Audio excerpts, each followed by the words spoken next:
grief is usually associated with death. And people often think that this is exclusive to death. They think that grieving a loved one, grieving a grandparent, a spouse, a child, is the only way you can grieve. But there are quite a few ways you can grieve, actually, if you consider grief the concept of coming through loss, right? Overcoming loss. You can lose a lot of things. You can lose your job. You can grieve the loss of a career. You can grieve the loss of a friendship, even if that friend may not die. And coming through psychosis, you can grieve yourself.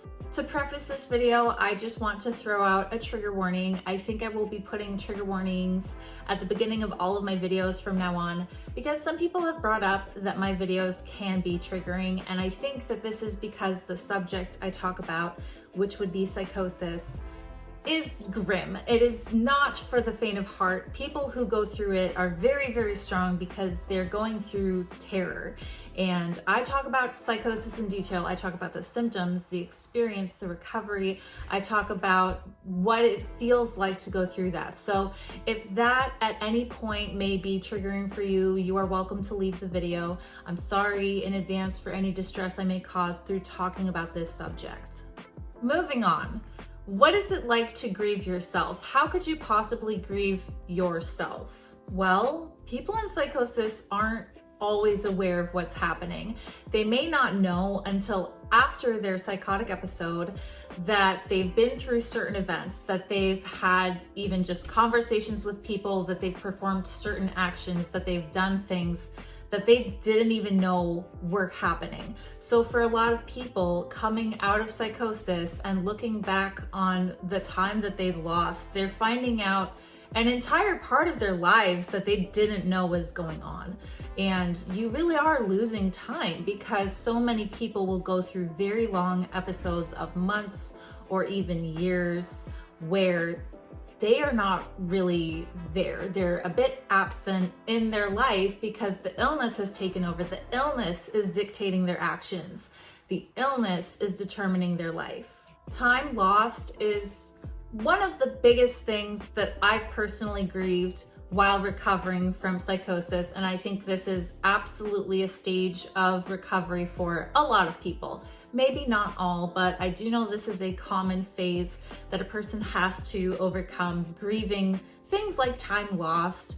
For instance, if I were to put all of my psychotic episodes together, like cumulatively, I think it would span about 4 years of my life gone. 4 years of my life where I wasn't present in my own life, where I wasn't making my own decisions, where psychosis was making decisions for me, crazy decisions like marrying a stranger, for instance. And these were years that I should have spent having developmental milestones, like just achievements in life that young people are apt to go through. Things like prom, things like graduating high school. I couldn't finish high school because of my mental illness. Things like learning how to drive, which I still don't know how to do because I can't really trust myself with a car just mentally. I don't think that's for me. I missed out on my first apartment. I missed out on partying. I missed out on the things you do in your early 20s, the reckless, crazy things, because I was already reckless and crazy. So that's time lost of life milestones, the kind of exciting, fun-loving things that you would enjoy in your 20s if you weren't constantly being locked up in a hospital. And why exactly do you lose time? You lose time because you're not operating the machinery in your life. You're not the one behind the driver's seat. It's not up to you anymore. So the things that you go through are not really what you would do normally. A lot of things that I've done, when I look back on, I think to myself, I never would do that. I would never ever do that in a million years. And yet I did that, or at least this body did that, but this mind absolutely would never have done that. Like, my mind gone. So if I were to make a metaphor of it, it would be that your psychosis is in the driver's seat of a car and maybe you're in the front seat watching it happen. Maybe you're even in the back seat or the trunk, completely unaware. I can sift through memories now, but I have to parse out the difference between what I believed happened and what actually happened. Even the things that I can remember, I don't remember clearly. I can just remember places I had been or people I'd been with and cringe to think, holy shit, I was in that situation. I didn't even realize. I don't even remember a lot of it until it comes back, because while I'm going through it, it's a completely different experience. It's a different world. The actions I'm acting out are rational in psychosis, but in normal reality with everyone else, they're pretty batty. The consequences that I have to deal with can be awful. You know, for instance, I talk about this a lot, having married my ex-husband in psychosis, because it is such a clear example of what it is like to lose control of your mind. I had no control over my actions, and a lot of people try to hold people with psychosis accountable for things that they have done, and that is a very gray area because you're not necessarily intending to do the things you do. I never intended to marry a stranger. I never meant to do that.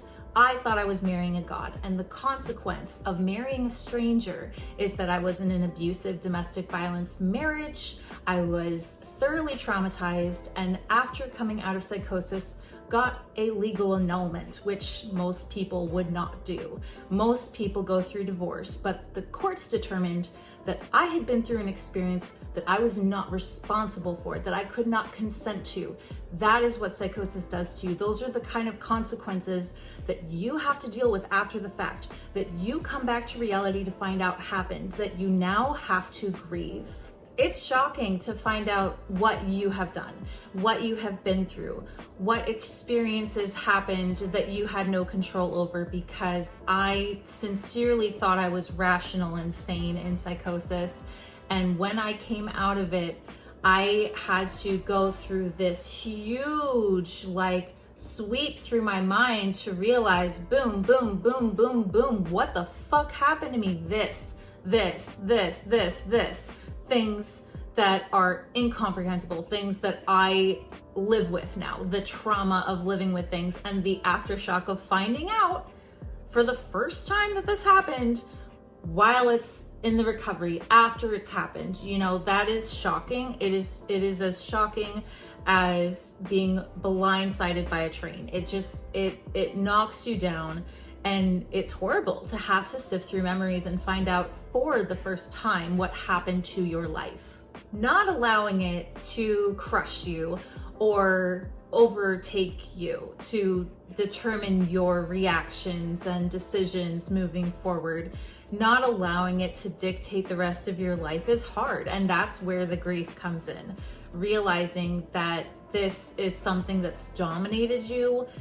It's not an easy thing to accept, but it's the first step towards recovering from the grief. It's the first step towards processing and moving on and letting go of that grief that's shackled you, because until you can stop reacting from the trauma mindset of what you've been through, until you can stop reacting with grief and leading your first foot with a grief mindset, you can't move forward. And ultimately the recovery of psychosis is meant to allow us to move forward from what we've been through, to go back to the life we'd left behind and learn how to function normally again, learn to regain the abilities we had lost, learn to have conversations with people normally without the trauma and grief dictating those interactions. So how do you do this? How do you recover from the grief? How do you let go of it dominating your life and dictating the rest of your life?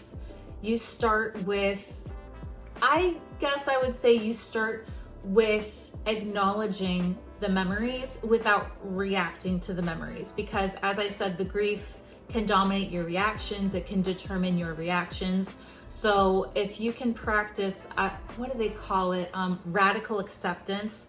The practice of looking at something as it is and neither seeing necessarily the negatives or positives, but just accepting it for what it is. That I think is a great place to start. So with radical acceptance, from what I understand, is you don't have to like something to accept it. Something can have a harmful effect on you, but you don't necessarily have to say, I'm okay with it, to accept it. You don't have to be okay with it. You just have to look at it objectively and say, that happened to me.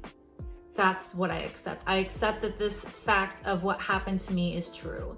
You don't have to accept the trauma, but you can accept the reality of your situation and assess, okay, where do I go from here? Having accepted that this is the truth, how do I rebuild? I think that's the first step, at least that I took. Also, support from others. And this is something that I stress a lot, is that loved ones can be most helpful in offering companionship, offering emotional support, guidance, supervision, etc., because the loved ones tend to take a lot of responsibility for the people that they love who go through psychosis. A lot of people, families, spouses, adopt the role of caregiver. They are the ones who are cooking your meals if you can't cook.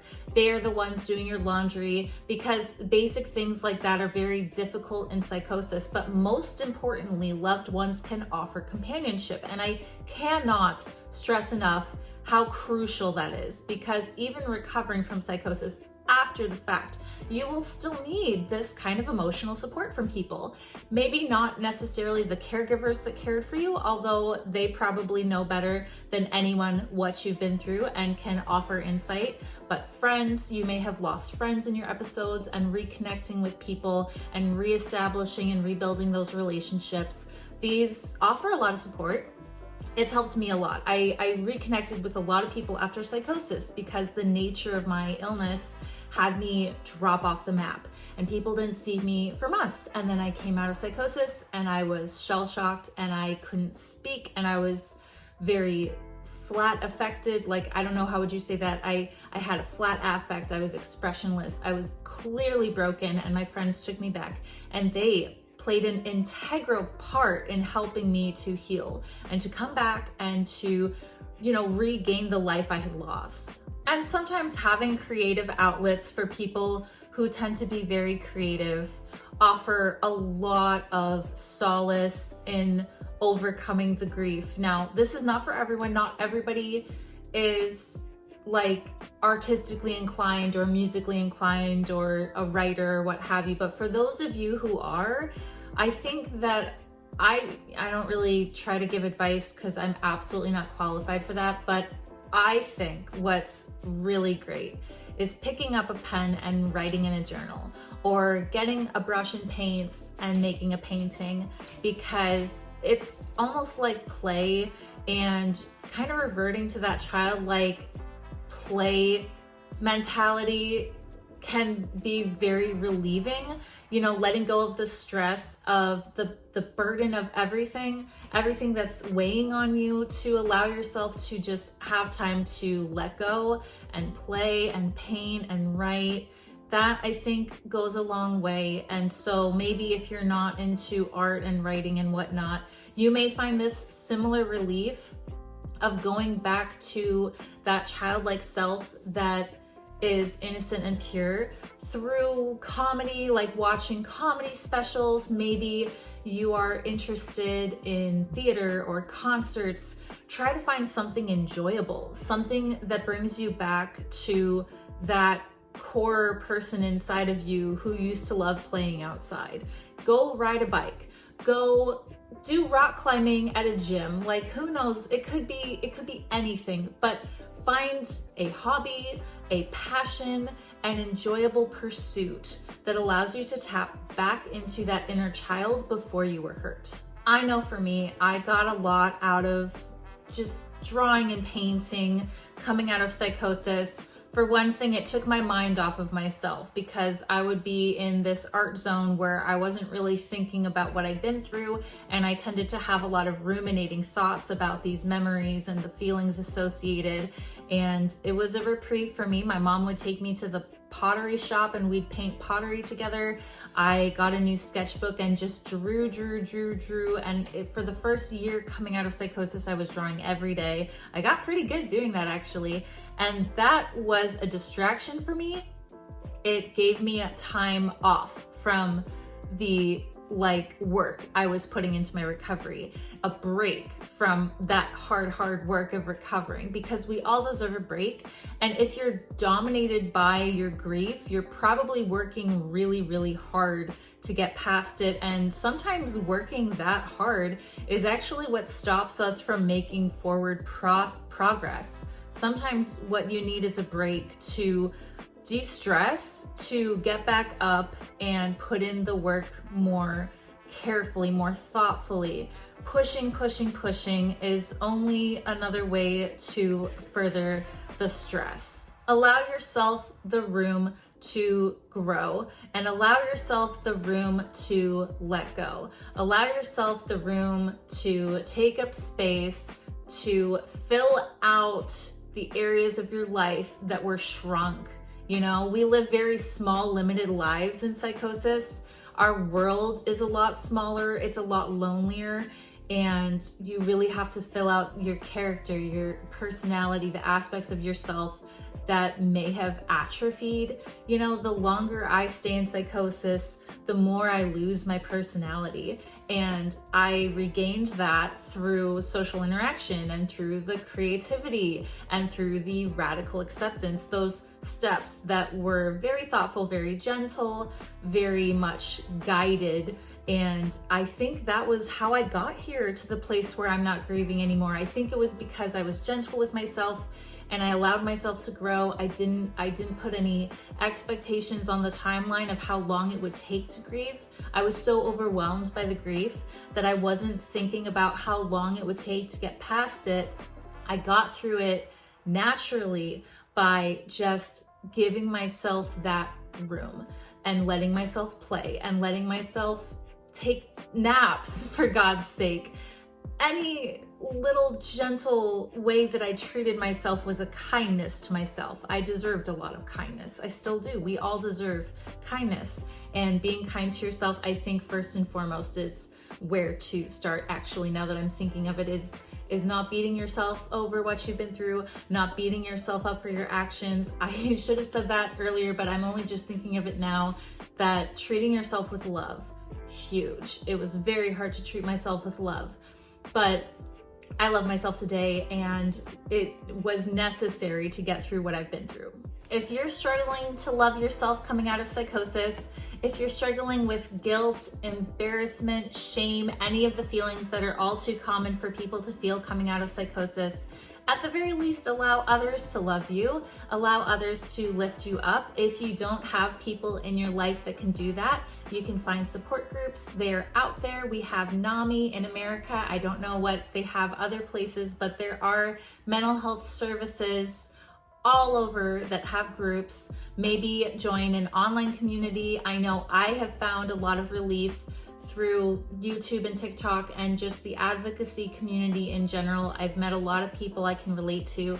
A lot of you who comment on my videos, you offer me so much actually, because the insight I get from you guys, it teaches me a lot. And I made this video because I couldn't articulate the things that I had done to get through this. And in someone asking about how to get through it, I could process something I'd never processed before. I'd never really thought about getting past this before. And so you guys helped me too. Like, maybe we're helping each other to process the events and to have that radical acceptance, because until this topic came up, I hadn't given it much thought. And I think it's something that was necessary to continue in that process of recovery. So thank you, Toasty Toast 001, for the excellent recommendation for this week's video. I truly appreciate it. I hope you are doing well, and I hope that your recovery is strong, and I wish you all the best. If you'd like to offer any suggestions for future videos, please let me know in the comments. I have a few that I'm working through right now, so if I don't get to your video right away, just know that it will be coming out in the future. And as always, please like, comment, and subscribe, and I truly appreciate any feedback you have to offer, so let me know what you think of this video. What else? Oh yeah, I did a podcast. It's called Lost Patients, and it was with KUOW, Seattle's radio station, as well as I think the Seattle Times and NPR, and it was a big deal. I'd really appreciate if you would check it out. There's a link in the description. I truly admire Will James for putting out this podcast. He did such an amazing job, and it really does mean a lot to me. It's a beautiful podcast about the mental health care system in America and how people with serious mental illness like schizophrenia have fallen through the cracks and what we can do to recover the system. So please go check that out. I really don't know how to end this because I haven't done this in a few weeks. I took a little break. I'm coming back. And this isn't typically the day that I would upload on, but trying to, as I said, be gentle with myself and allow myself to grow back into the position I was in before as a YouTuber, which I don't really think I'm a YouTuber, but I do like making YouTubes. I'm just rambling at this point. But thank you, I'm back. I'm back after my little break. More videos to come. I make videos every Thursday/Friday. You can look forward to more in the future, and I'll see you in the next one. Bye.